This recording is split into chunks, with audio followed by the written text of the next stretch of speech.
各地的莲友们啊，所有的法师们，大家早上好，阿弥陀佛。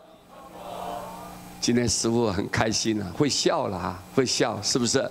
这样子笑的话呢，脸庞也稍微胖了一点。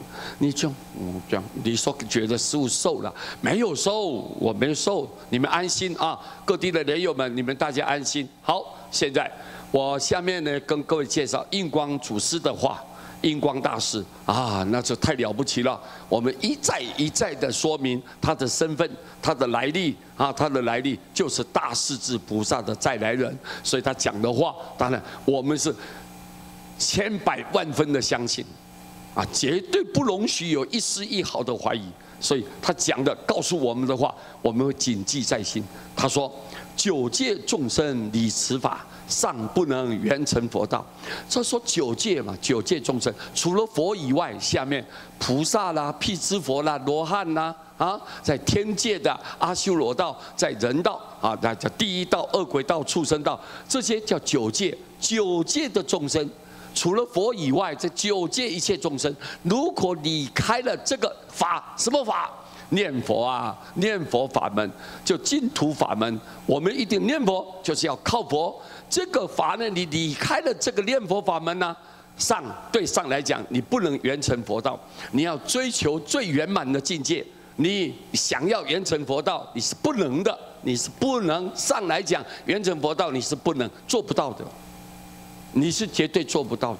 你看印光大师直接当头棒喝，当头。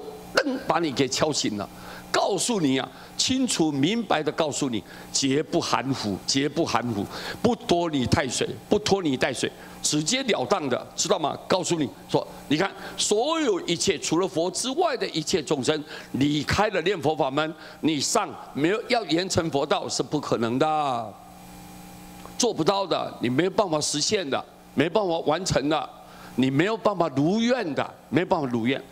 十方诸佛舍此法，十方一切诸佛，十方就是过去了、现在、未来了，一切所有的佛，一切的佛，如果他舍掉了这个法，念佛法门他舍掉了，不用这个方法来度众生，下不能普利情生，普利情生利益一切众生呢、啊。你要让众生得到利益，就让他解脱，让他了生死。如果你离开了这个法，你就下面往下来讲，你就没有办法度化众生，是不能的。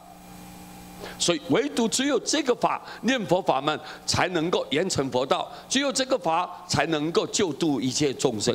换一句话说，就是这么解释，各位对不对啊？对不对？所以各位，你看印光祖师怎么，哎呦，很有大智慧的。 很恳切的，各位知道吗？把这个生死的大法啊，透过这样简单的几句话，这么明白的让我们众生来理解。所以各位，我们听了以后，好敬佩哦，太敬佩印光大师怎么这么，哎呀，这个悲心悲愿呐，哈，悲心悲愿，他的慈悲心呐，吐露无遗呀。 啊，吐露无遗，我们很感激他，很感谢他老人家，所以这句话给我们很大的信心。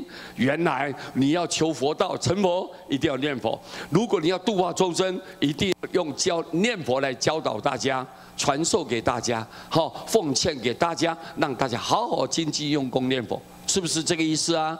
啊，对，好，既然这样，我们就谨记在心，对不对？我们一切依教奉行。我们谢谢印光大师，南无阿弥陀佛。